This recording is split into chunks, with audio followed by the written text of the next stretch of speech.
ఆగండి ఆగండి ఫ్రెండ్స్, ఇది చూసి వెళ్ళండి. నా పేరు నూడిల్స్. నేను 2 నిమిషాల్లో రెడీ అవుతాను గానీ నన్ను తింటే 2 రోజులు అయినా డైజెస్ట్ అవ్వను కాదు.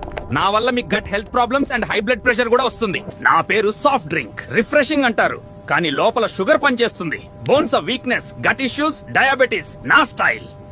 నా పేరు ఫ్రైడ్ చికెన్. టేస్ట్ లో నేను ఎంతో ఫేమస్ గానీ నన్ను రోజు తింటే మీ డైజెషన్ అవుతుంది కొలాప్స్. నాతో పాటు సాస్ ఫ్రీ. నన్ను తింటే మీ కొలెస్ట్రాల్, హార్ట్ ప్రాబ్లమ్స్ ఫ్రీ. నా పేరు బర్గర్. కంఫర్ట్ ఫుడ్ అంటారు కానీ లోపల మాత్రం బ్లాక్ మొదలెడతా. ఫ్యాట్, కొలెస్ట్రాల్ నా కాంబో. నా పేరు పానీపూరి. స్ట్రీట్ ఫుడ్ ఫన్ అంటారు. తింటే కిక్ వస్తుందంటారు కానీ లోపలికి వెళ్ళాక గట్ గందరగోళం మొదలెడతా. డైజెషన్ ఇష్యూస్, ఇన్ఫెక్షన్స్, కడుపు నొప్పినియా, డయేరియా ఇవన్నీ నా స్పెషల్. మాతో లిమిట్ లో ఉండండి ఫ్రెండ్స్, లేదా పూర్తిగా అవాయిడ్ చేయండి. హెల్దీగా ఉండదు. మీ ఫ్రెండ్స్ అండ్ ఫ్యామిలీకి షేర్ చేయండి.